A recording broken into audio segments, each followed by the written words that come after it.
오늘 전 여호수아서 2장 9절로 11절 말씀 가지고 라합의 믿음 이 같은 제목으로 말씀의 은혜를 나누기 원합니다. 제목을 한번 따라해 주시기 바랍니다. 라합의 믿음. 라합의 믿음. 모든 사람이 단 한 번뿐인 인생을 삽니다. 두 번 인생을 사는 사람이 없습니다. 그렇기 때문에 이 한 번뿐인 인생을 잘 살아야 됩니다.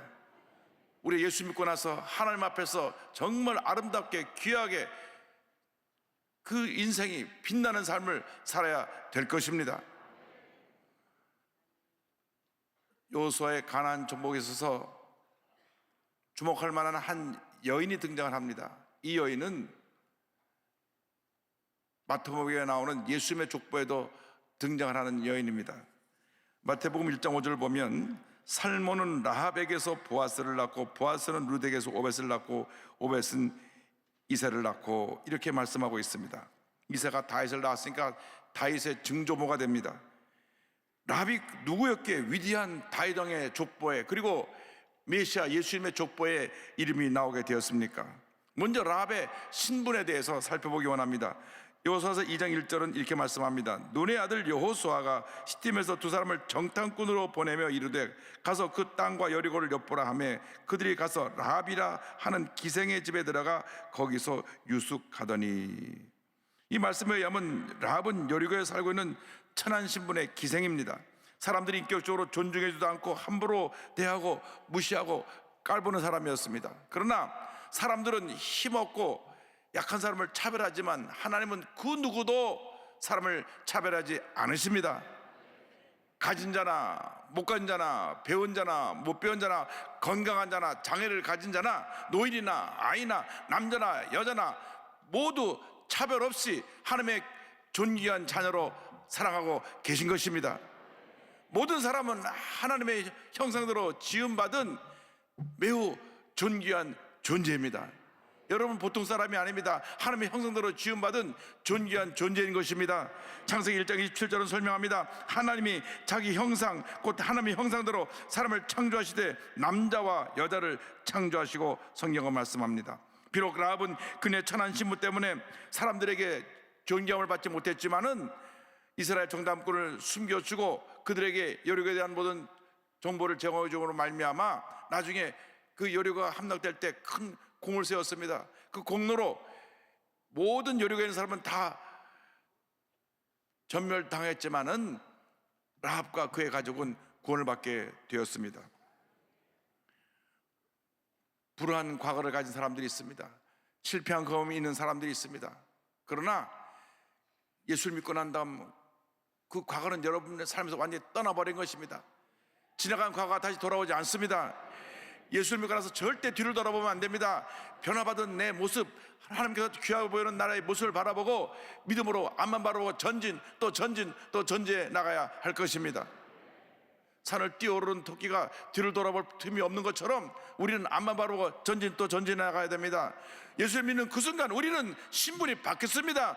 존귀한 하나님의 자녀가 된 것입니다. 더 이상 어두운 과거가 우리를 붙잡을 수가 없습니다. 이제 것은 지나간 것입니다. 새로운 존재가 되었습니다. 하나님께서 귀하게 보시고 우리를 위대하게 사용하시기 위해서 택하셨기 때문에 우리는 이제 주 앞에서 하나님께 가장 영광 돌리고 기뻐하시는 삶을 살아가는 우리 모두가 되어야 할 것입니다. 라합이 천한 신분이었지만 하나님께서 그를 사용하여서 여리고를 무너뜨리는데 공을 세우게 하시고 그 위대한 다윗 왕의 조상의 족보 이름이 기록되게 한 것처럼 우리도 하나님 앞에서 귀하게 쓰임을 받게 될 것입니다. 하나님께서 우리를 매우 귀하게 보고 계십니다. 세상 사람이 나를 어떻게 보는 것이 중요한 것이 아닙니다. 하나님이 나를 귀하게 보고 계시기 때문에 우리는 하나님 앞에서 사랑받고 있고 존귀한 존재인 것입니다. 우리는 늘 고백해야 됩니다. 나는 하나님께 사랑받고 있습니다. 한번 따라하세요. 나는 하나님께 사랑받고 있습니다. 하나님께서 나를 귀하게 보십니다. 그렇습니다. 우리는 하나님께 사랑받고 있습니다. 하나님께서 우리를 귀하게 보고 계신 것입니다. 이 세상 사람들이 사랑을 받지 못해서 마음의 상처와 어두운 그림자로 살아가고 있는데 여러분 하나님이 우리를 사랑하시니까 사람들에게 사랑을 받지 못하는 것은 아무런 문제가 될 것이 없습니다. 하나님께서 나를 귀하게 보시고 나를 사랑하시고 나와 함께 하시고 나를 지키시고 보호하시고 내 삶을 인도하고 계시기 때문에 우리는 주님 안에서 잘 될 수밖에 없는 것입니다. 난 하나님께 사랑받고 있습니다. 난 하나님께 사랑받고 있습니다. 온 세상 사람들이 나를 손가락질하고 나를 비판하고 뭐라고 할지라도 우린 귀 기울일 필요가 없습니다. 왜냐하면 하나님께서 나를 사랑하고 계시기 때문인 것입니다.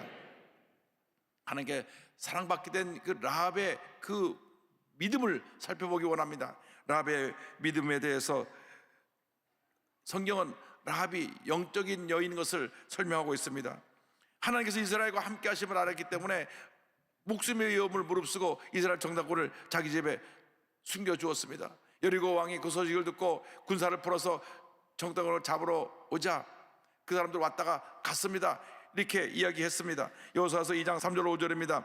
여리고 왕이 라합에게 사람을 보내 이르되 내게로 와서 내 집에 들어간 그 사람들을 끌어내라. 그들은 이 온 땅을 정탐하러 왔느니라. 그 여인이 그 두 사람을 이미 숨긴지라 이르되 과연 그 사람들이 내게 왔었으나 그들이 어디에서 왔는지 나는 알지 못하였고 그 사람들이 어두워 성문을 닫을 때쯤에 되어 나갔으니 어디로 가는지 내가 알지 못하나 급히 따라가라. 그리하면 그들을 따라잡으리라 하였으나. 그래서 군사들에게 그들이 이미 떠났다고 얘기하고 그들을 빨리 쫓아가라고 얘기했습니다. 그리고 나서 군사들이 떠나간 후에 정탐꾼들에게 이와 같이 얘기합니다. 여호수아서 2장 9절로 10절입니다. 말하되 여호와께서 이 땅을 너에게 주신 줄을 내가 아노라.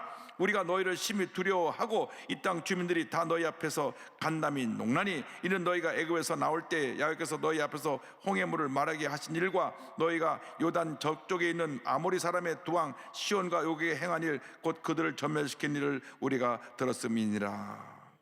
이미 하나님이 위대한 하나님인 것을 알고 있었습니다. 그래서 자기가 듣고 하나님이 놀라우시고 위대한 역사를 이루셨다는 것을 알고 난 다음 하나님이 유일하신 하나님이라고 그려는 고백합니다. 2장 11절에 이와 같이 고백했습니다. 너희의 하나님 야훼는 위로는 하늘에서도 아래로는 땅에서도 하나님이시니라. 위로도 아래도 온 천지에 유일하신 하나님이 당신의 하나님이십니다. 이렇게 고백을 한 것입니다. 하나님께서 지금도 이 같은 영적인 사람, 믿음의 사람을 찾고 계십니다. 하나님은 언제나 믿음의 사람과 함께 일하십니다. 늘 부정적이고 원망불평하는 사람들은 절대로 하나님이 함께 일하지 않으십니다. 우리 예수 믿고 나서 절대 긍정, 절대 감사로 우리의 삶이 바뀌어야 됩니다. 부정적인 삶을 살던 모습은 다 내던져 버리고 주님 안에서 절대 긍정, 절대 감사로 늘 긍정적인 고백을 하며 살아갈 때 하나님께서 은혜를 베풀어 주시는 것입니다. 세계 역사는 5% 미만의 창조적 소수에 의해서 이끌려져 가는데 그 창조적 5%의 사람들이 다 긍정적인 사람들입니다. 새벽형 인간들입니다. 그들은 늘 긍정적으로 생각하고 매일매일 새로운 꿈을 꾸며 나갈 때 그들에게 탁월한 리더십을 주셔서 그들이 세계를 이끌어갈 수 있도록 해 주신 것입니다. 우리가 그 바로 창조적 소수에 들어가서 위대한 역사를 이루는 하나님의 자녀들이 되어야 하는 것입니다. 우리 보통 사람이 아닙니다. 하나님이 우리를 택하시고 우리를 통해서 위대한 일을 행하기를 원하고 계신 것입니다.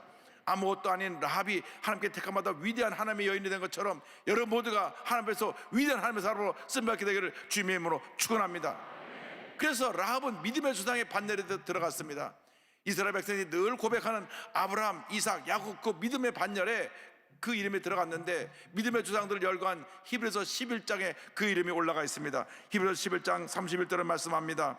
믿음으로 기생 라합은 정탐꾼을 평안히 영접하였으므로 순종하지 아니한 자와 함께 멸망하지 아니하였도다. 여러분 모두가 라합같이 믿음의 반열에 여러분의 이름이 올라가게 되기를 바랍니다. 예수 믿고 난 다음 변하지 않으면 우리는 부끄러운 신앙생활을 하고 있는 것입니다. 예수 믿고 달라져야 됩니다. 어제보다 오늘이나 오늘보다 내일이 나은 삶을 살아야 되는 것입니다.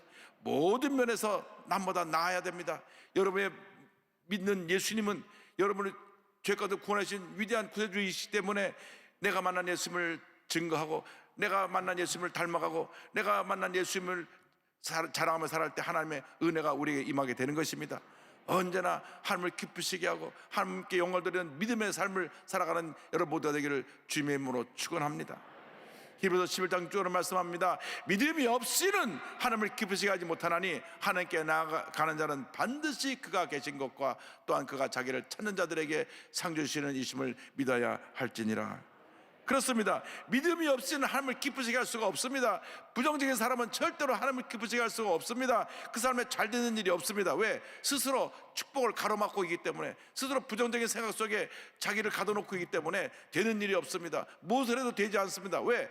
부정적이기 때문에. 하나님은 믿음의 사람, 긍정적인 사람을 통해서 일하기 원하시기 때문에 절대 긍정, 절대 감사로 나가면 하나님의 은혜가 임하게 되는 것입니다. 여러분, 예수 안에서 복받은 인생을 살아가게 되기를 바랍니다. 한 번뿐 인생, 우리가 인생은 지나가는 것입니다. 두 번 사는 인생이 없습니다. 제가 어저께 이종윤 목사님 장례식을 갔다 오면서 많은 생각이 들었습니다. 82세를 일기로 천국 가셨는데 저거는 공통분모가 굉장히 많습니다. 연세대학교, 신과대학, 대학원, 미국 웨스트민스터 신학대학원, 또 템플대학 다 대선배가 되시고, 또 제가 충영교회를 다닐 때 충영교회 교육전사님이셨고, 또 충영교회 2대 당회장이시도 하셨고, 그런데 충영교회에서 조금 어려움이 생겨서 나와서 교회를 대치동에 세우셨는데 3,000명이나 따라 나와서 그 교회가 큰 교회가 세워졌습니다. 교회가 창립할 때부터 3,000명이 되는 교회는 참 찾기 드물 것입니다. 그래서 아주 큰 업적을 남기시고 전주대학교 총장도 하시고 교수도 하시고 목회자, 교육자로 있다가 총 가시는데, 목사님 총 가신 그 자리에 가서 운구하는 때까지 따라 나가면서 쭉 뵈면서 많은 생각이 들었습니다.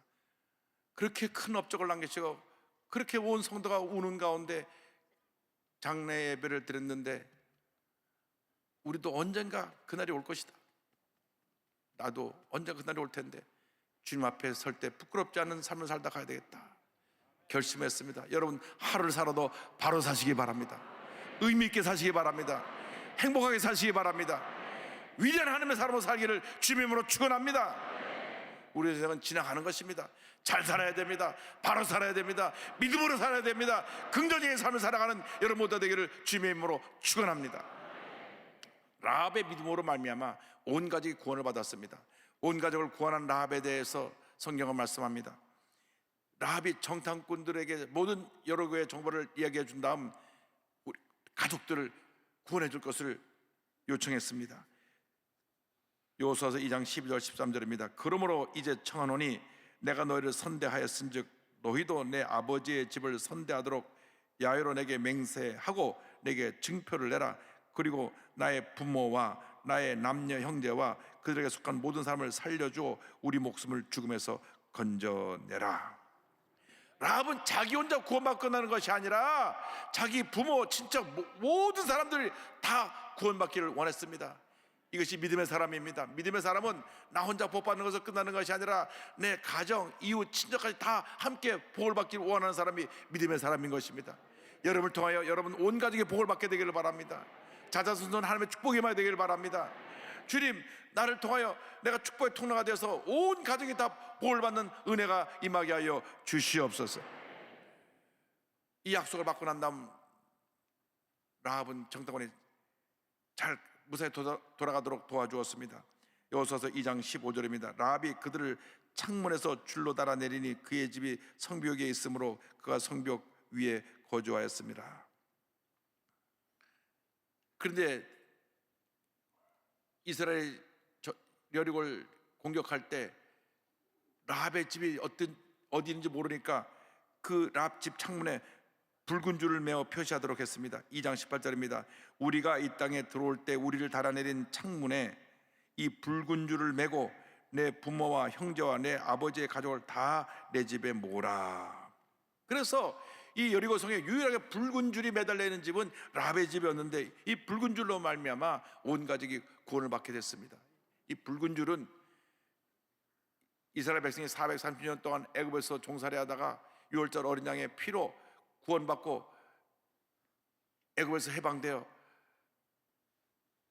홍해를 건너게 된 그 놀라운 일을 예표하는 것입니다. 다시 보여주고 있는 것입니다. 나가서 예수님께서 십자가에서 피를 흘려 온 인류를 구원해 줄 그 사건을 상징적으로 보여주고 있는 것입니다. 마태복음 26장 28절입니다. 이것은 죄사함을 얻게 하려고 많은 사람을 위하여 흘리는 바 나의 피 곧 언약의 피니라.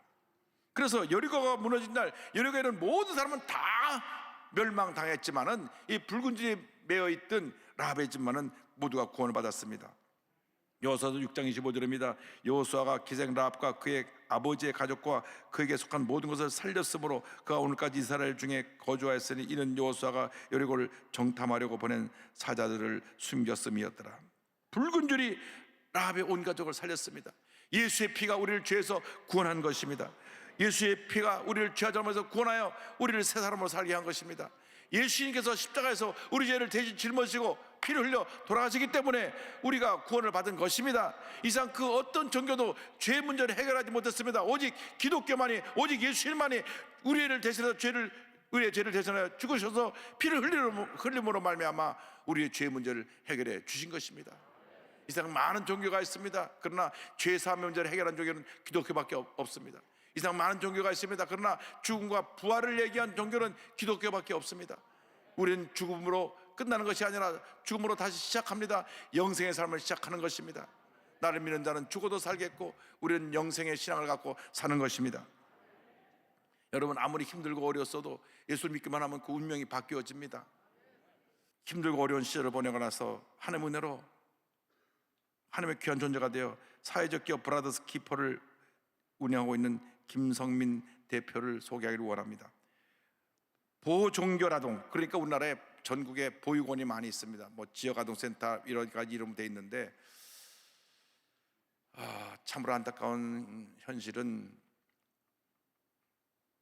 올해가 6.25 전쟁이 끝난 지 70년이 된 해입니다.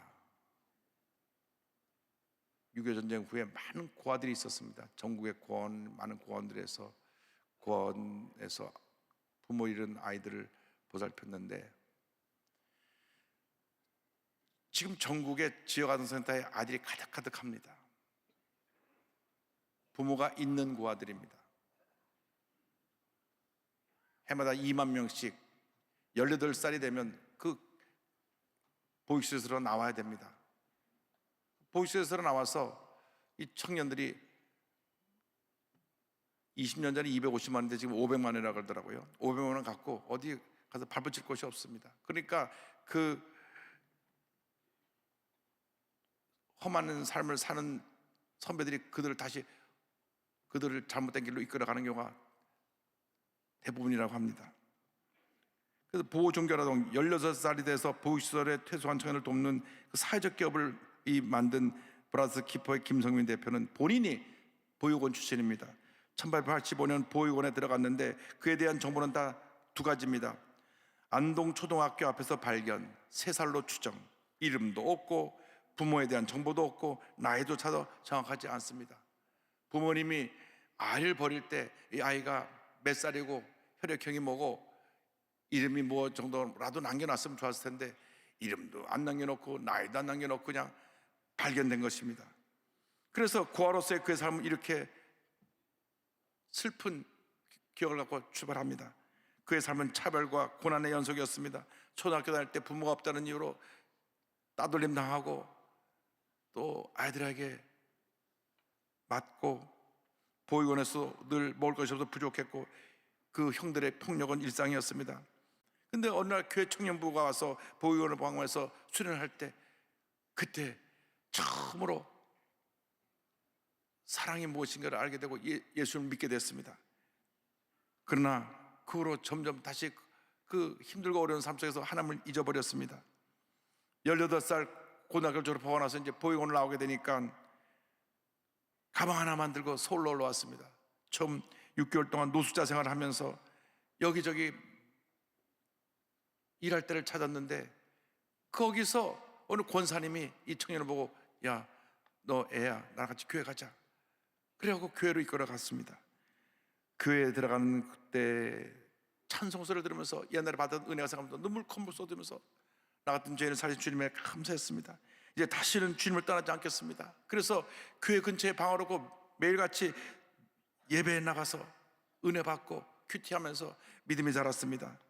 자신의 변화에 대해서 이렇게 고백합니다. 저는 예전에는 고아, 보육원이라는 단어가 너무 싫었습니다. 그런 단어들은 나에게 상처와 아픔이었습니다. 그런데 하나님이 깨닫게 하셨습니다. 내가 내 발로 보육원에 들어온 게 아니라, 내 어머니 아버지의 실수로 생겨나서 보육원에 온 것이 아니라, 보육원은 하나님께서 나를 사랑하셔서 보내신 곳이라는 것을요, 큰 상처였던 구하라는 말이 이제 상처가 아니게 된 것입니다. 그 순간 감사하는 마음이 생겼습니다. 하나님, 저를 구하러 보내주셔서 감사합니다. 이제는 제가 구하라는 것을 부인하지 않겠습니다. 제가 저의 존재를 부인하면 하나님을 부인하는 것이고, 하나님께서 저와 함께 하신 시간을 부인하는 것이기 때문입니다. 할렐루야. 라합이 그 누구도 인정하지 않는 그러한 천한 신분이었지만 위대한 하나님의 사람으로 쓰임받은 것처럼, 이렇게 보육원에서 매 맞고 굶주리며 자랐던 이 청년이 하나님을 만난 다음 완전히 변화되어서 이렇게 그러했던 청년들을 위한 큰 기업을 만들어서 공헌하고 있는 것 같이, 하나님께 붙들리기만 하면 우리 위대한 하나님의 사람이 되는 것입니다. 여러분, 우리 주위를 돌아보면 우리가 도와줄 사람이 얼마나 많은지 모릅니다. 제가 늘 얘기하지 않습니까? 혼자 아이를 키우는 미혼모가 35,000 가정, 북한에서 목숨 걸고 탈출해 내려와서 정말 한국에 와서 정착하기 위해서 고생하고 있는 35,000 탈북민 가족, 또 한국에 와서 일하기 위해 와 있는 200만 다문화 가족, 다 그들 우리가 주의 사랑으로 품어야 될 사람들입니다. 몸에 장애를 갖고 있는 장애우 가족들, 독거노인, 소년소녀 가정들, 그들 다 우리가 사랑으로 품어야 됩니다. 우리 모든 교회가 그들을 사랑으로 품으면 대한민국이 교회를 주목하게 되고, 대한민국이 교회를 존경하고 박수를 치게 될 것입니다. 우리들의 몫입니다. 이제 열심히 나가서 주의 사랑을 전하고 복음을 전하는 주님의 귀한 일꾼이 되어야 하는 것입니다. 우리가 어떤 모습으로 살았든지 그 중요한 것이 아닙니다. 내 과거에 상처가 많고 절망의 모습이었고 어두운 그림자가 있었다고 할지라도 주 앞에 나오기만 하면 예수의 보혈로 죄사함을 받고 위대한 하나님의 사람으로 거듭나게 되어 한평생 하나님의 영광 가운데 귀하게 쓰임받는 우리 모두가 될 것입니다. 주님, 우리를 부르고 계십니다. 주여, 내가 왔사오니 주 나를 받아 주옵소서. 믿음으로 주 앞에 나오는 여러분 모두 되기를 주님의 이름으로 축원합니다. 축원합니다. 축원합니다.